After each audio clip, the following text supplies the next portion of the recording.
Innal hamdalillah nahmaduhu wa nasta'inuhu wa nastaghfiruh wa na'udzu billahi min shururi anfusina wa min sayyiati a'malina may yahdihillahu fala mudilla lahu wa may yudlil fala hadiya lahu ashhadu an la ilaha illallah wahdahu la syarika lahu wa ashhadu anna muhammadan abduhu wa rasuluhu la nabiyya ba'dahu ya ayyuhalladzina amanu taqullaha haqqa tuqatih ولا تموتن إلا وأنتم مسلمون أما بعد فإن أصدق الحديث كتاب الله وخير الحدي حدي محمد صلى الله عليه وسلم وشر الأمور محدثاتها فإن كل محدثة بدعة وكل بدعة ضلالة وكل ضلالة في النار. Jamaah Jumat rahimani wa rahimakumullah. Sebuah kegembiraan ketika kita melihat banyak dari saudara-saudara kita kaum muslimin mulai rajin melakukan ibadah. Di masjid-masjid yang kini mulai ramai dengan sholat berjamaah, berbuka puasa bersama, baik di bulan Ramadan maupun di luar bulan Ramadan. Para muhsinin yang menginfakkan sebagian hartanya dalam bentuk zakat ataupun sedekah. Ini adalah sebuah pemandangan yang mungkin jarang kita dapati di zaman dahulu, di mana di zaman ini kemudahan dalam beribadah sangat didukung oleh perkembangan teknologi yang begitu sangat canggih. Sayangnya jamaah sekalian, ibadah-ibadah yang mungkin mencerminkan jati diri seseorang sebagai seorang muslim, seseorang yang beragama Islam, mencerminkan seseorang sebagai seorang mukmin, seseorang yang beriman, tidak didukung oleh salah satu faktor terbesar yang bisa menentukan nasibnya kelak di hari kiamat. Apakah dia akan berakhir tragis dalam neraka wal na'udzubillah, ataukah dia berakhir dengan kebahagiaan abadi di dalam surga? Sebuah faktor yang dengannya Nabi SAW diutus oleh Allah Subhanahu wa Ta'ala. Dia adalah sebuah faktor yang ketika dimiliki oleh seseorang maka sempurnalah keimanannya. Dia adalah sebuah faktor yang paling banyak memasukkan seseorang ke dalam surga, bahkan surga yang paling tertinggi. Dia adalah sebuah faktor yang akan sangat memperberat timbangan seseorang kelak di hari kiamat. Dan dia adalah sebuah faktor yang sayangnya sangat sedikit dari kaum muslimin yang memilikinya. Apakah faktor tersebut? Faktor itu bernama akhlak. Berapa banyak kita melihat saudara-saudara kita kaum muslimin yang beriman kepada Allah dan hari akhir, rajin melakukan ibadah-ibadah secara zahir, tetapi mereka memiliki akhlak yang buruk. Ada yang rajin beribadah, namun perilakunya tidak mencerminkan seseorang yang takut pada Allah Subhanahu wa Ta'ala. Ada yang rajin beribadah, tetapi tingkah lakunya sering mengganggu dan menyakiti saudara-saudaranya. Ingatlah saudara-saudaraku sekalian, bentuk gangguan apapun itu di dalam agama kita ini dilarang. Baik yang besar maupun yang kecil, yang terkecil sekalipun, atau bahkan yang sangat diremehkan oleh manusia. Itulah mengapa begitu banyak hadis Nabi SAW melarang kita dari hal-hal yang bisa menyakiti, mengganggu saudara kita dari lisan maupun perilaku anggota badan kita. Coba kita perhatikan bagaimana Nabi SAW memerintahkan kita untuk mandi sebelum sholat Jumat. Beliau SAW bersabda, "Man jaa ilal jum'ati falyaqtasil." Barang siapa yang mendatangi salat Jumat, hendaklah dia mandi. Maka mandi Jumat itu disyariatkan bukan karena harinya adalah hari Jumat, bukan. Tetapi karena datangnya manusia berkumpul pada satu tempat, dan kita dilarang mengganggu saudara kita dengan penampilan kita yang buruk ataupun bau badan kita. Oleh karena itu, dalam riwayat lain Nabi SAW bersabda, barang siapa menghadiri sholat Jumat, baik laki-laki maupun perempuan, maka hendaklah dia mandi. Sedangkan yang tidak menghadirinya, baik laki-laki maupun perempuan, maka tidak punya keharusan untuk mandi. Begitu pula syariat kita memperhatikan masalah bau badan. Nabi SAW bersabda, man akalal basal والثم والكراث فلا يقربن مسجدنا فإن الملائكة تتعذى مما يتعذى منه بنو آدم. Barang siapa yang memakan bawang merah, bawang putih dan bawang kurath, maka janganlah dia mendekati masjid kami, sebab malaikat merasa terganggu dengan bau yang mengganggu manusia. Hadis ini, saudara-saudaraku sekalian, tidaklah menunjukkan bahwa makan bawang hukumnya dilarang, apalagi haram, tidak sama sekali. Namun hadis ini menunjukkan bahwa yang makan bawang, dia tidak boleh hadir dalam sholat berjamaah sampai dia hilangkan terlebih dahulu bau bawang yang ada dalam mulutnya. Karena Nabi SAW mengizinkan sahabat untuk makan bawang. Kalau mulut bau bawang saja dilarang, jamaah sekalian, karena mengganggu manusia, apalagi dengan bau badan yang bisa jadi jauh lebih menyengat. Bagaimana lagi dengan orang yang merokok, yang baunya bisa mengganggu banyak manusia? Bahkan telah diteliti oleh dunia kedokteran bahwa asap rokok juga sangat berbahaya bagi orang-orang yang terpapar dengan asapnya. Tidakkah engkau sadari, wahai saudaraku,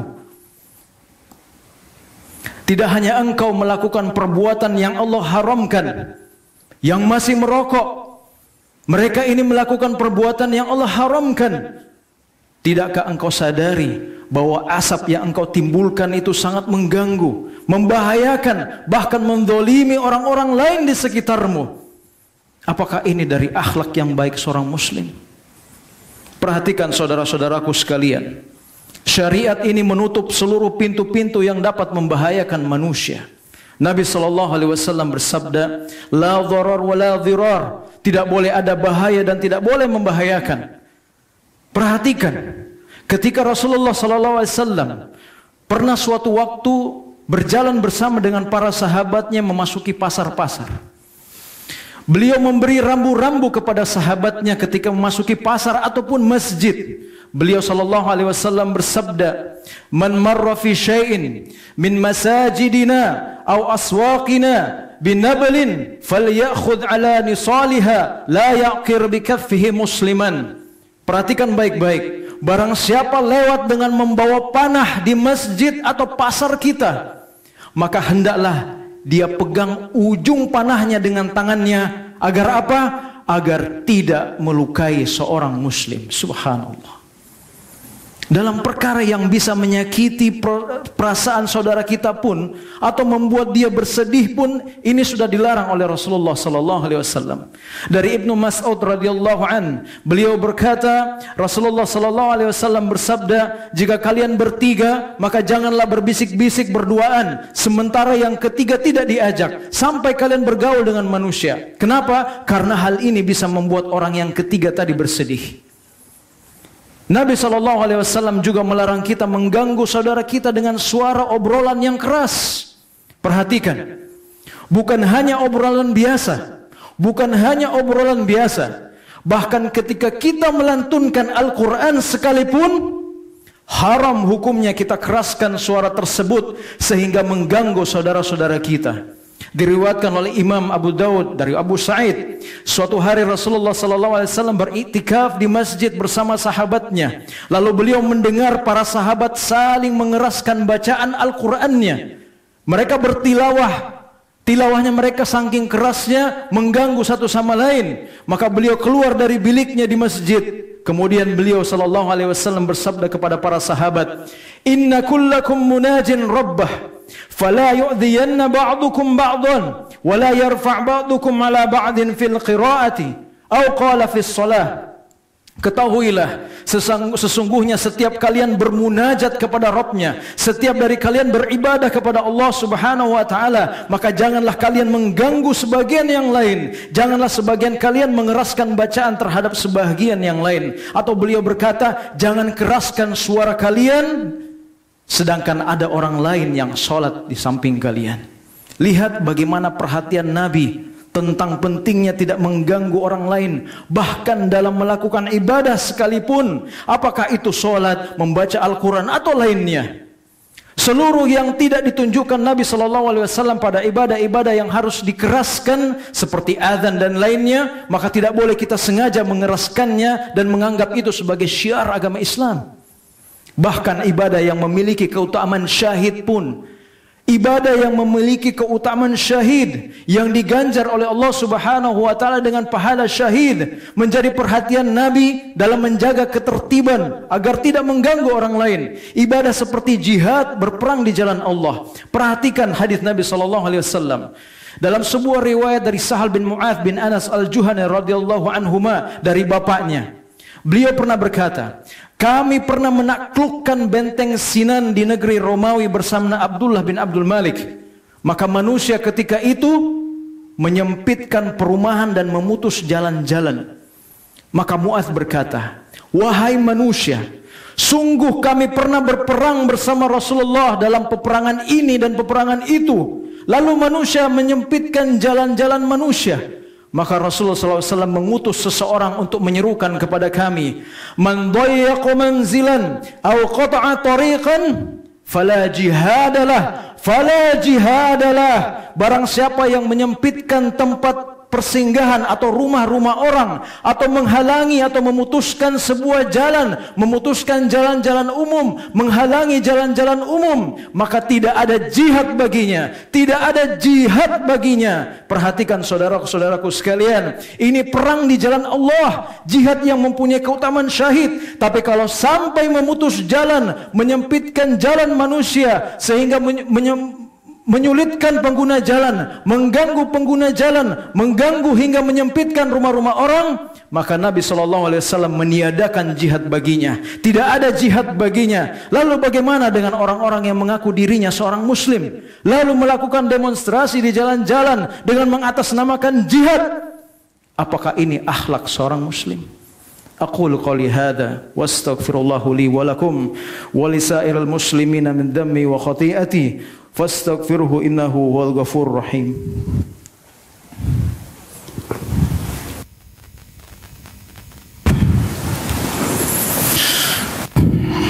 Alhamdulillah ala ihsani wa syukrullahu ala taufiqihi wa amtinani.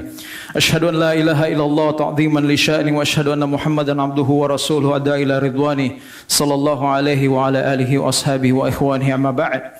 Saudara-saudaraku sekalian rahimani wa rahimakumullah. Ketika Rasulullah SAW pertama kali tiba di kota Madinah, setelah 13 tahun beliau mendakwahkan tauhid di kota Mekah, nasihat beliau yang paling pertama kepada penduduk Madinah adalah afshus salam wa at'imut ta'am wa sallu bil laili wan nasu niyam tadkhulul jannata bis salam.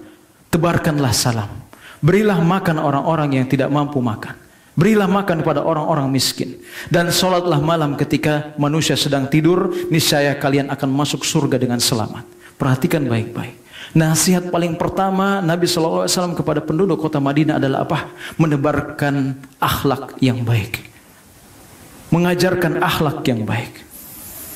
Ini ditujukan kepada orang-orang yang beriman, mengajarkan kepada mereka akhlak yang baik. Karena itulah mengapa Nabi SAW diutus oleh Allah.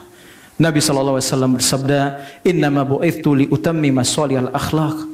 Sesungguhnya aku diutus untuk menyempurnakan akhlak yang baik. Oleh karena itu saudara-saudaraku sekalian, kita sebagai seorang muslim jangan hanya terfokus membenahi amalan badan saja. Bisa saja seseorang terlihat alim dengan penampilannya, terlihat sebagai orang yang taat beribadah, namun akhlaknya masih buruk.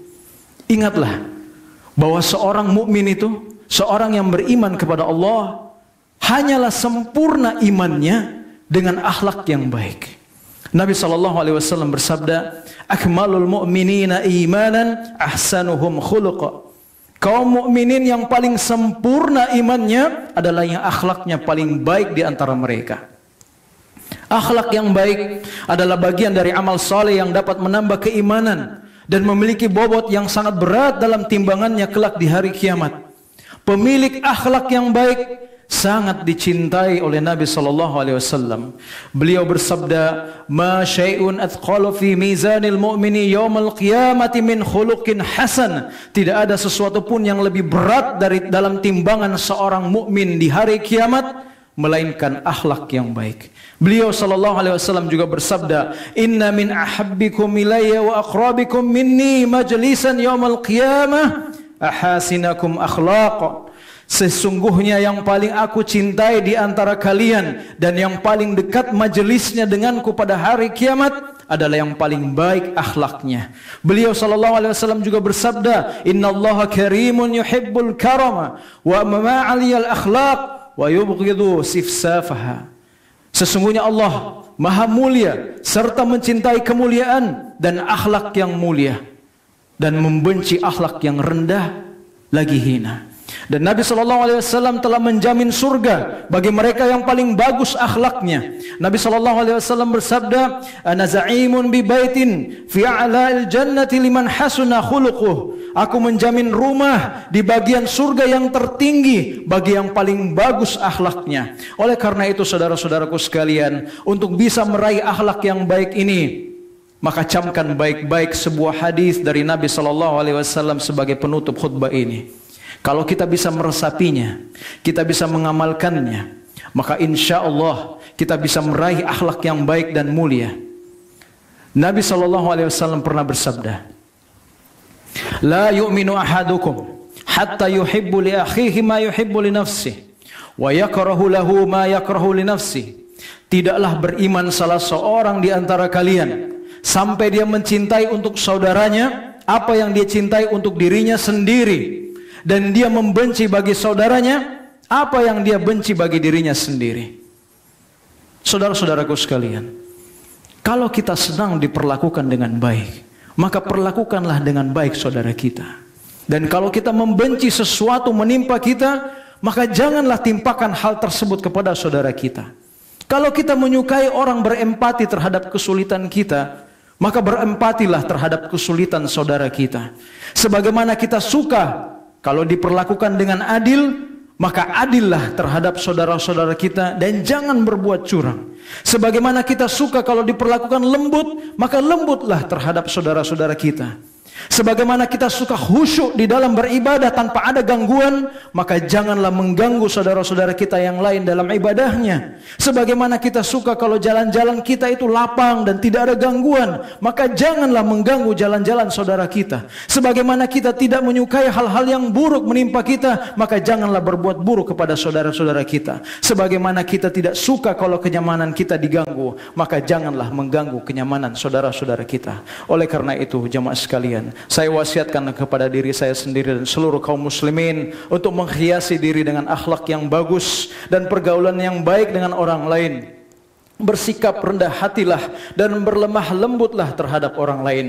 Semoga ini menjadi jalan yang bisa mengantarkan kita kepada surganya Allah Subhanahu wa taala. Amin amin ya rabbal alamin. Innallaha wa malaikatahu yusholluna 'alan nabi ya ayyuhalladzina amanu shallu 'alaihi wa sallimu taslima. Allahumma shalli 'ala Muhammad wa 'ala ali Muhammad kama shallaita 'ala Ibrahim wa 'ala ali Ibrahim innaka Hamidun Majid. Allahumma ighfir lil muslimina wal muslimat wal mu'minina wal mu'minat al ahya'i minhum wal amwat innaka as-sami'un qaribun mujibud da'wat. Allahumma aqsim lana min khashyatika ma yahulu bainana wa bain ma'asik wa min ta'atika ما تبلغنا جنتك ومن اليقين ما تهون به علينا مصيبات الدنيا ومتعنا بأسماعنا وأبصارنا وقوتنا ما أحييتنا وجعله الوارث منا وجعل ثأرنا على من ظلمنا وانصرنا على من آدانا ولا تجعل مصيبتنا في ديننا ولا تجعل الدنيا أكبر همنا ولا مبلغ علمنا ولا تسلط علينا من لا يرحمنا ربنا لا تزغ قلوبنا بعد إذ هديتنا وهب لنا من لدنك رحمة إنك أنت الوهاب ربنا آتنا في الدنيا حسنة وفي الآخرة حسنة وقنا عذاب النار وصلى الله على نبينا محمد وعلى آله وأصحابه أجمعين وآخر دعوانا الحمد لله رب العالمين.